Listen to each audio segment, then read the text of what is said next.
Habang ang eroplano ay nakaranas ng matinding pag-uga sa kanyang paglipad, isang 13 taong gulang na batang lalaki na si Alberto ay hindi sinasadyang naging leader sa sitwasyon. Ang kanyang mga aksyon sa ere ay nagdulot ng luha sa mga mata ng mga pasahero sa eroplano. Ang araw ay sumisikat habang si Alberto, puno ng kasiyahan at pananabik, ay pumasok sa paliparan kasama ang kanyang ina na si Carmen. Nagsusuot siya ng isang backpack na pinalamutian ng mga sticker ng eroplano at hawak ang kanyang paboritong aklat tungkol sa aviation. Si Carmen, na may bitbit na maleta at may ngiti ng pagmamalaki sa kabila ng pagod, ay naroroon upang ipagdiwang ang bunga ng kanyang mahabang oras ng pagtatrabaho at pagtitipid para sa espesyal na biyahe na ito.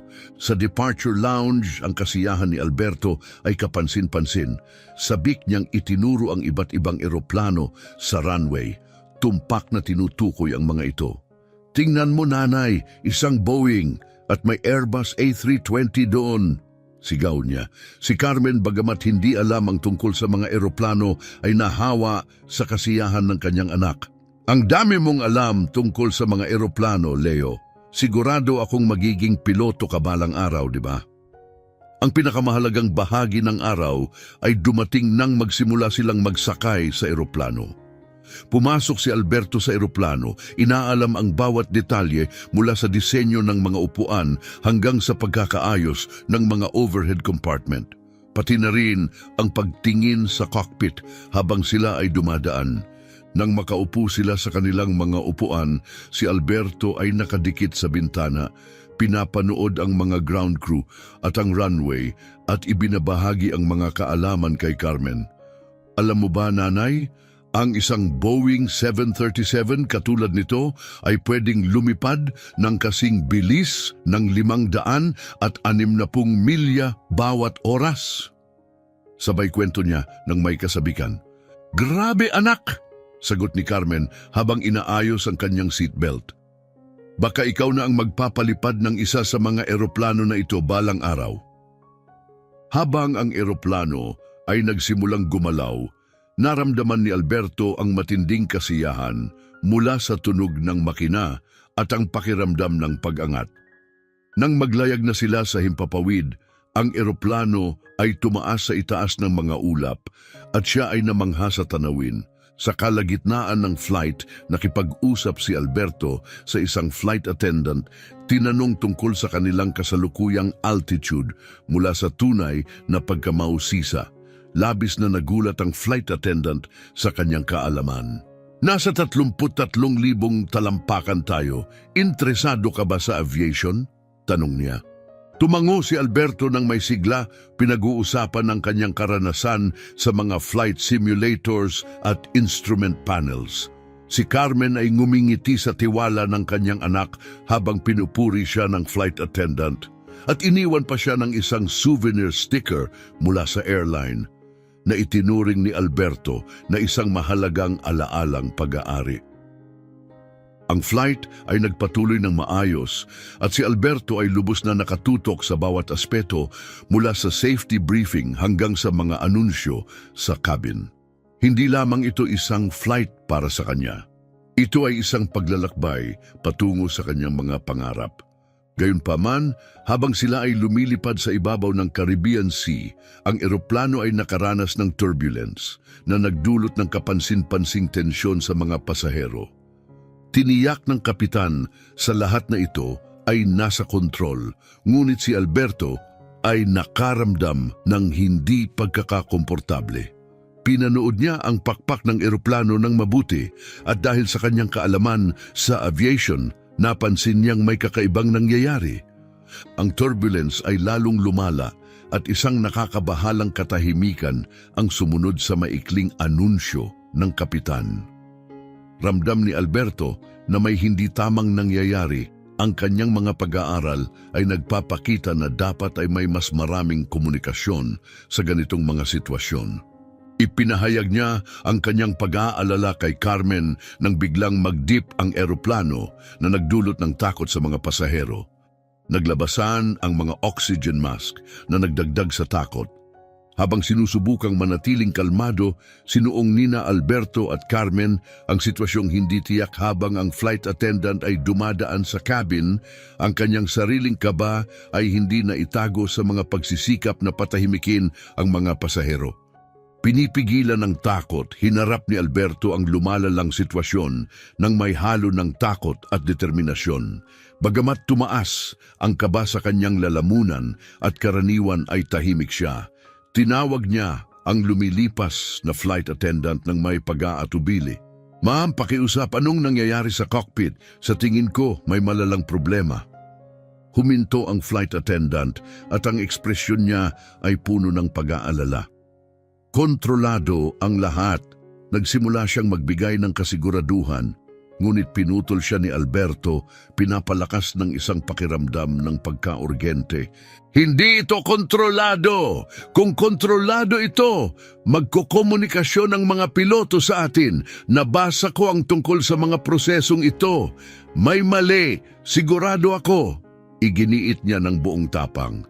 Ang flight attendant na halatang nanganganib na ay mabilis na tumingin patungo sa cockpit. Sinubukan niyang panatilihin ang kanyang profesional na hitsura at sumagot, "Hindi kami pinapayagang buksan ang pinto ng cockpit nang walang espesyal na pahintulot." Matigas na tinignan ni Alberto ang kanyang mga mata at nagsalita ng matatag sa kabila ng kanyang takot.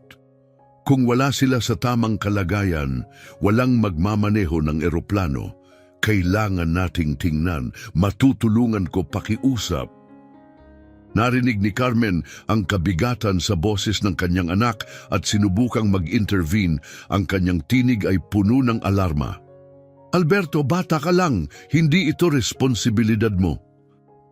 Ang kanilang pag-uusap ay biglang naputol ng muling magbigay ng malupit na paguga na nagpadala ng mga bagay na lumilipad at mga pasahero na sumisigaw. Nagsimula ng tumunog ang mga alarm mula sa cockpit na nagdulot ng agarang aksyon. Dahil sa matinding pangangailangan, nagmadaling pinindot ng flight attendant ang emergency code at bumukas ang pinto ng cockpit na nagpakita ng nakakagimbal na tanawin. Ang parehong mga piloto ay hindi magalaw, nakasandal sa mga kontrol, habang ang kanilang mga oxygen mask ay nalalaglag. Ang cockpit ay puno ng mga warning light at ang matinis na tunog ng mga alarm ay pumuno sa hangin. Ang eroplano ay malinaw na nasa isang mapanganib na pagbaba na bigla sa nakita, tinakpan ng flight attendant ang kanyang bibig sa pagkabigla. "Oh my God, hindi sila okay," mahina niyang binigkas. Lumapit si Alberto, hawak ang braso ng kanyang ina na sinusubukang pigilan siya. "Alam kong may mali. Ang mga alarma, ang autopilot, hindi naka-engage. Bumaba tayo ng mabilis." Nahulog sa pagitan ng pagkabigla at pangangailangan ng aksyon, nag-atubili ang flight attendant bago pinindot ang emergency button upang alertuhin ang ground control, ngunit nahirapan siya dahil sa radyo na apektado ng bagyo. "Wala tayong oras para maghintay," iginiit ni Alberto, matatag ang boses. "Alam ko ang mga basic na control. Hayaan mo akong subukang i-stabilize ang eroplano." Nagdududa ngunit desperado, tinanong ng attendant si Alberto, "Sigurado ka bang alam mo ang ginagawa mo?" Malalim na huminga si Alberto upang mapakalma ang sarili at sumagot, "Hindi ako piloto, pero kaya kong basahin ang mga instrument at pamahalaan ang autopilot. Ito lang ang pagkakataon natin hanggat hindi tayo nakatatanggap ng gabay mula sa air traffic control." Matapos magbigay ng mabigat na pagtango, pumayag ang flight attendant. "Sige, subukan natin, nandito lang ako." Si Carmen, na labis na nababahala, ngunit nauunawaan ang bigat ng sitwasyon, ay pinayagan ang kanyang anak na magpatuloy. Puno ng luha ang kanyang mga mata habang pinapanood niyang lumapit si Alberto patungo sa cockpit. Mula sa pagiging mahiyain na bata ay naging handa na siyang harapin ang isang napakalaking hamon. Sa cockpit, hinarap ni Alberto ang nakakatakot na hanay ng kumikislap na mga ilaw at malalakas na alarma. Naupo siya sa upuan ng co-pilot, ang kanyang puso ay mabilis na tumitibok habang tinitingnan ang magulong dashboard. Patuloy ang mapanganib na pagbaba ng eroplano at bawat segundo ay mahalaga. Sa tulong ng flight attendant, nakagawa siya ng mahinang koneksyon sa air traffic control. Isang kalmadong boses mula sa Miami Air Traffic Control ang tumagos sa static. Ito ang Miami Air Traffic Control. Ipakilala ang iyong sarili at ilarawan ang iyong sitwasyon. Ang boses ni Alberto ay nanginginig habang sumasagot. Ang pangalan ko po ay Alberto Thompson. Isa po akong pasahero. Ang parehong piloto ay hindi gising at kami ay bumababa ng mabilis. Kailangan ko po ng tulong. Matapos ang isang tensyonadong saglit, sumagot ang controller. Naiintindihan, Alberto. Narito kami upang magbigay ng tulong. Manatiling kalmado at sundin ang aking mga tagubilin. Kaya mo ito. Bumulusok si Alberto, alam niyang wala siyang ibang pagpipilian kundi ang kumuha ng kontrol. Habang sinusundan niya ang mga tagubilin mula sa controller upang istabilize ang eroplano, ang flight attendant ay nagsalita sa mga pasahero. Ang kanyang tinig ay isang kalmadong tugon sa kaguluhan. Mga Ginoo at ginang, mangyaring manatili sa inyong mga upuan at siguraduhing nakasuot ng seatbelt. Pinamamahalaan namin ang sitwasyon at nagsusumikap na i-stabilize ang eroplano. Ang kanyang anunsyo ay nagbigay ng kaunting katiyakan sa kabila ng kaguluhan. Pagkatapos, ibinaling ni Alberto ang kanyang atensyon sa pagbabago ng altitude at bilis. Maingat na ini-adjust ang mga kontrol ayon sa mga tagubilin mula sa air traffic control. Ang kanyang mga hakbang ay tumpak sa kabila ng adrenaline at takot. Mabilis niyang napansin na ang airspeed ay masyadong mataas at inadjust ang throttle levers.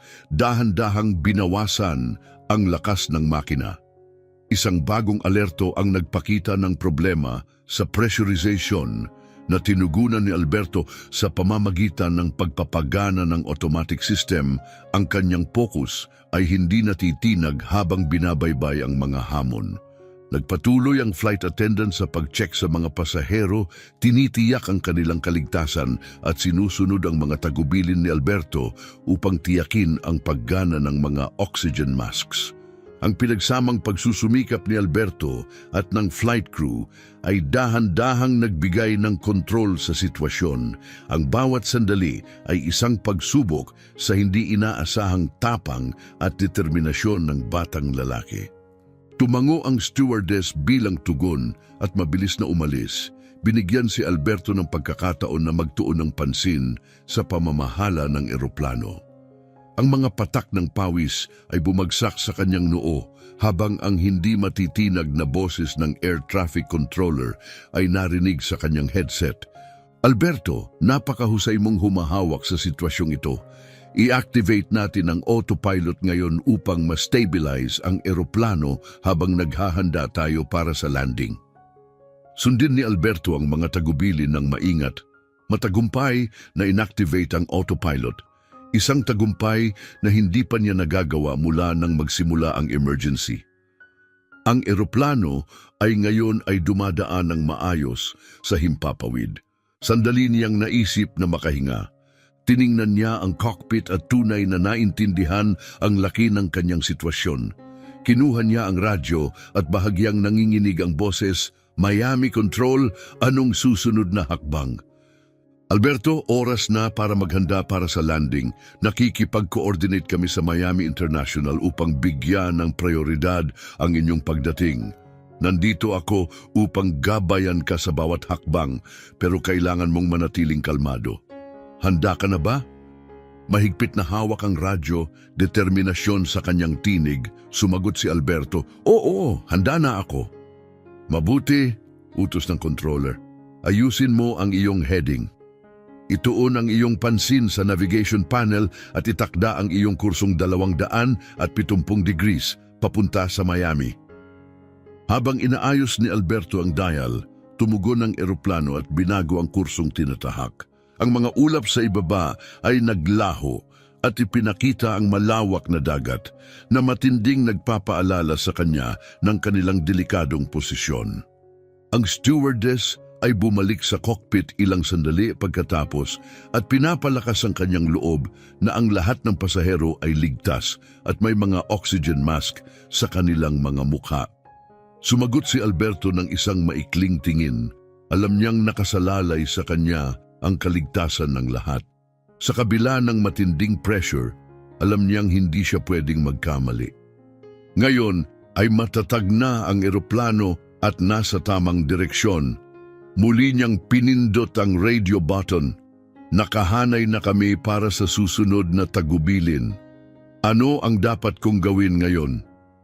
Muling bumulong ang kalmadong boses ng controller sa cockpit. Ngayon, Alberto, papalapit na tayo sa pinakamahalagang bahagi, ang landing. Kaya mo ito. Nandito kami upang magbigay ng suporta. Tumango si Alberto sa sarili, hindi nakita ng iba. Nakaramdam siya ng isang sigla ng tiwala, baka kaya niyang tiyakin ang kaligtasan ng lahat ng naroroon. Ang mga mata niya ay nakatutok sa control panel, ang kanyang mga pandama ay naging mas alerto, at ang eroplano ay tila pansamantalang napakalma. Ang mga warning light ay kumikislap ng sporadiko sa buong cockpit na nagpapakita ng mga agarang issue. Walang oras para magpahinga. Mahigpit na hawak ang radyo, hinihintay niya ang mga kalmado at tiyak na direksyon mula sa Miami Air Traffic Control. Alberto, bago tayo magsimula ng approach, magtala tayo ng isang mabilis na checklist. Nakaset ba ang mga flaps para sa initial descent? Sinuri ni Alberto ang settings ng flaps. Hindi pa, naka-retracted pa sila. Ia-adjust ko na ngayon. Habang ino-operate ang mga controls, isang nakakabahalang pulang ilaw ang kumislap kasabay ng isang matinis na alarma. Isang paninikit sa kanyang tiyan ang naramdaman. Lumapit siya sa flight attendant at kalmadong sinabi, "Bagong alarma, Miami Control. May problema tayo. Mukhang may hydraulic system failure." Agad na sumagot ang controller, puno ng pag-aalala. "Alberto, ang hydraulic system ay mahalaga para sa maraming operasyon ng eroplano. Kabilang na ang flaps at landing gear. Suriin ang secondary panel upang tiyakin kung ang pangunahing sistema ay gumagana pa." Sinuri ni Alberto ang secondary panel. Mabilis at nakatutok ang kanyang mga hininga. Nang makita ang indicator ng hydraulic system, ang pangunahing sistema ay nawawala ng pressure. Malapit nang hindi gumana. Ang tono mula sa controller ay naging mas urgent. Naiintindihan, kailangan nating lumipat sa manual backup system. Hindi ito ideal, pero magbibigay ito sa atin ng pagkakataon. Gagabayan kita. Handa ka na ba? Agad na sumagot si Alberto, oo, at inayos ang mga controls ayon sa tagubilin. Napagtanto niyang ito ay isang pansamantalang solusyon, ngunit ang sitwasyon ay nanatiling kritikal. Kung walang pangunahing hydraulic system, maaring maging mahirap ang pagpapalabas ng landing gear.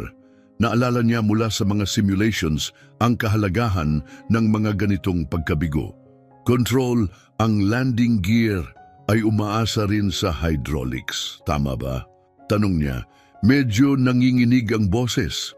Matapos ang isang maikling saglit, kinumpirma ng controller, "Oh, Alberto, posibleng hindi mag-deploy ng automatiko ang landing gear. Kung mangyari iyon, gagamit tayo ng manual override.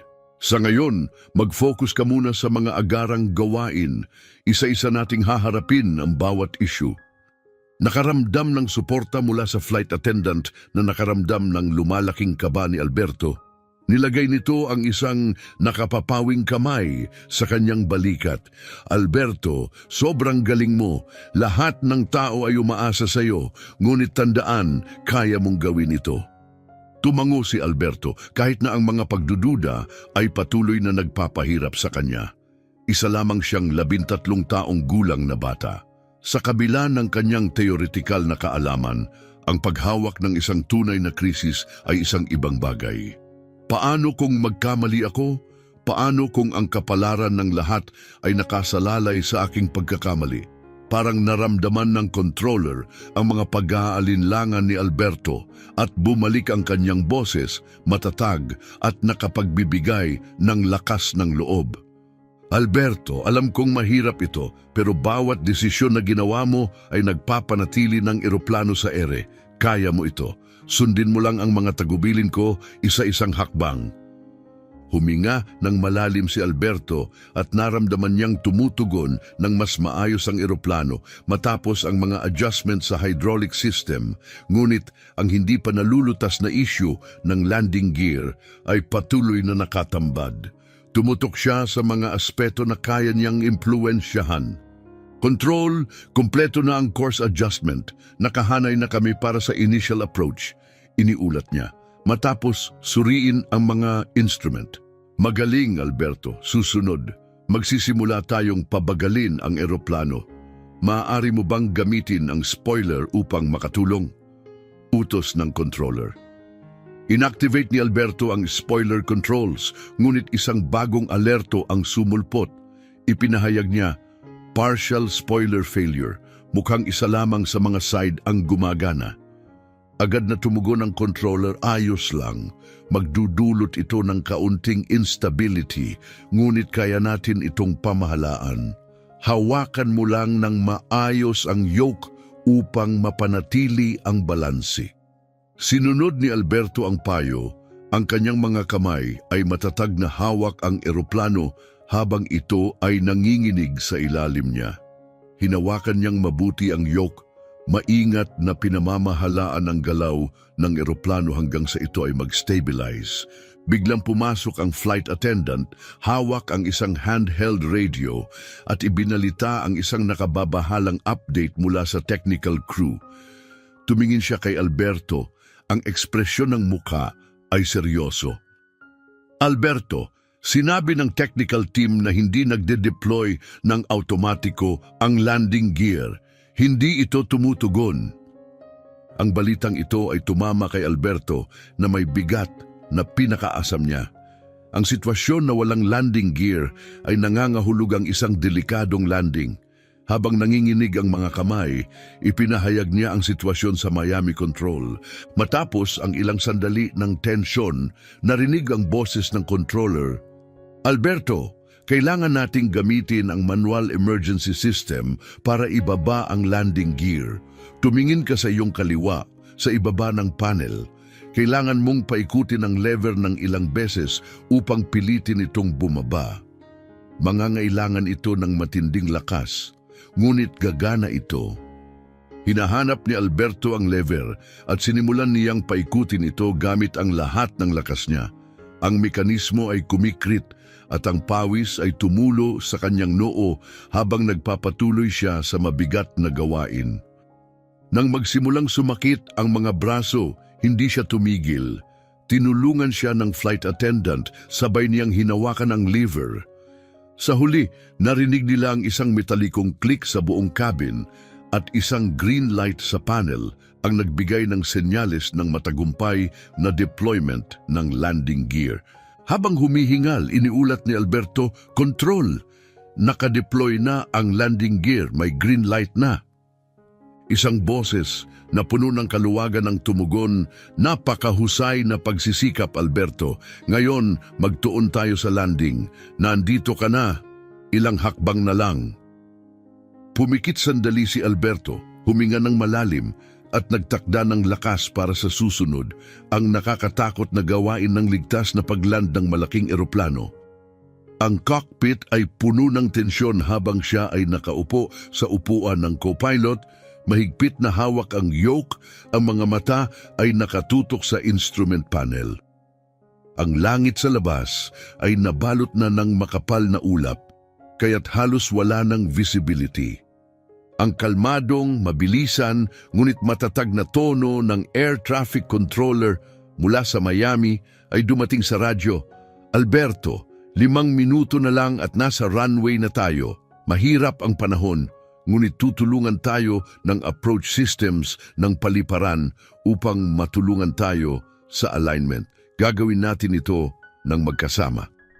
Tumango si Alberto, inayos ang mga controls ayon sa kanyang mga natutunan sa simulators. Ang mga kamay niya ay malamig at magaspang, ngunit pinanatili niyang matatag ang mga ito. Alam niyang ang bawat mata sa eroplano ay nakatutok sa kanya, kahit hindi nila siya direktang nakikita. Pumasok muli ang flight attendant sa cockpit. Ang mukha niya ay seryoso, ngunit puno ng determinasyon. Alberto, tahimik doon. Marami ang nagdadasal, nananampalataya sila sa iyo. Mahihirapan na nilunok ni Alberto ang kanyang laway at nadama ang lakas mula sa kanilang paniniwala. Nananampalataya sila sa akin, inuulit niya sa sarili, ramdam ang bigat ng responsibilidad. Tumingin siya muli sa radyo. Control, hindi ko na makita ang runway. Ang nav system ang gumagabay sa akin, ngunit malakas ang hangin at ang eroplano ay nanginginig ng mabigat. Naiintindihan, Alberto, inia-adjust namin ang approach signals upang mapanatili kang naka-align sa runway. Tandaan magtiwala sa iyong mga instruments at sundin ang aming mga direksyon. Isang matinding bugso ng hangin ang yumanig sa eroplano na nagdulot ng matinding pag-uga.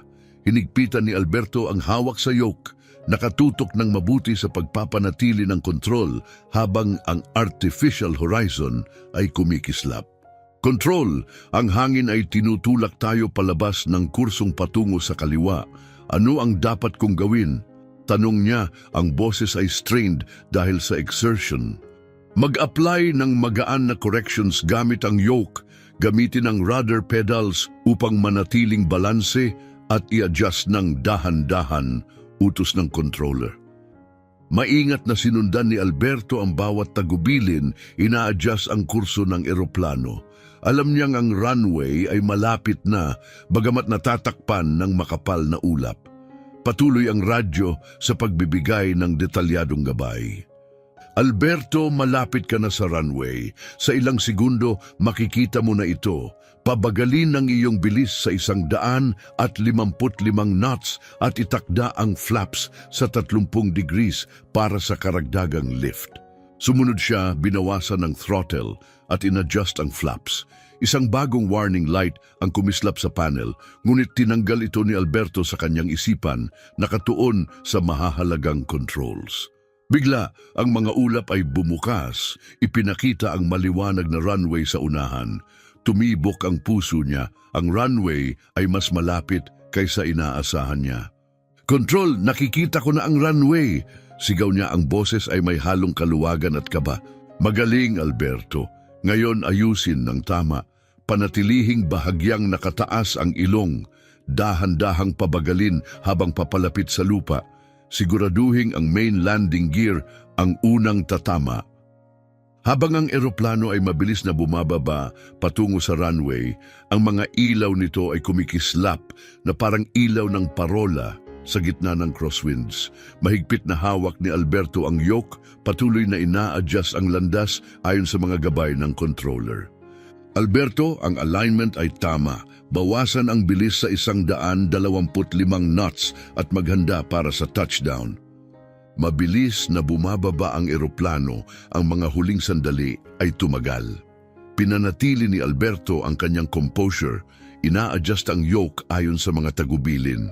Pagkatapos, ang main landing gear ay tumama sa runway na may malakas na tunog na nagpagulo sa eroplano. Natakot siya na baka magkamali, ngunit mabilis na nagsalita ang boses ng controller. Fantastic, Alberto! Ngayon, pabagalin, gamitin ang thrust reversers. Inactivate niya ang reversers at ang tunog ng mga makina ay punong-puno ng tunog habang ang eroplano ay bumabagal sa runway. Sa wakas, tumigil ang eroplano. Ang cabin ay biglang naging tahimik bago sumabog sa mga sigawan at palakpakan. Ang mga luha ay dumaloy mula sa mga pasahero at crew. Pinakiramdaman ni Alberto ang yoke, ang mga kamay ay nanginginig mula sa adrenaline. Pinatibay siya ng flight attendant ng isang nakapapawing touch sa kanyang balikat. "Nagawa mo, Alberto! Iniligtas mo ang lahat!" Ang boses ng controller ay muling narinig mula sa radyo. "Alberto, ang buong paliparan ay nagdiriwang. Isa kang bayani." Hindi agad sumagot si Alberto. Nakatitig lang siya sa tahimik na runway sa harap. Ang isip niya ay patuloy na nag-uurong sa mga nangyaring pangyayari. Narito siya, isang 12 taong gulang na batang lalaki na nakagawa ng tila imposibleng bagay.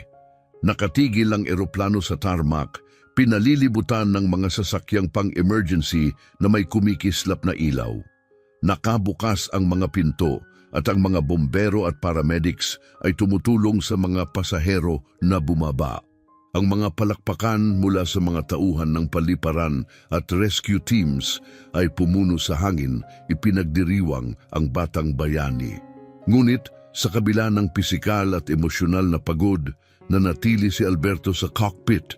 Ang mga mata ay nakatutok pa rin sa mga controls na para bang kailangan niyang panatilihing matatag ang mga ito. Lumuhod ang flight attendant sa kanyang tabi. Ang kamay ay mahinang nakapatong sa kanyang balikat.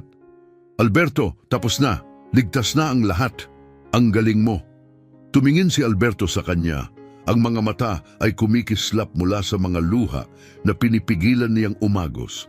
At sa wakas ay iniwan niya ang yoke, ang mga daliri ay nangangalay mula sa mahigpit na pagkakahawak. "Hindi ko lang, ayokong may masamang mangyari sa kahit sino, lalo na sa nanay ko." Si Carmen, ang ina ni Alberto, ay isa sa mga unang bumaba mula sa eroplano. Pagkakita kay Alberto, dali-dali siyang nagtakbo upang yakapin siya. Ang mga luha ng kaluwagan ay dumadaloy sa kanyang mukha. "Anak ko, ang bayani ko. Natakot ako, pero alam kong kaya mong gawin ito. Ang tapang mo!"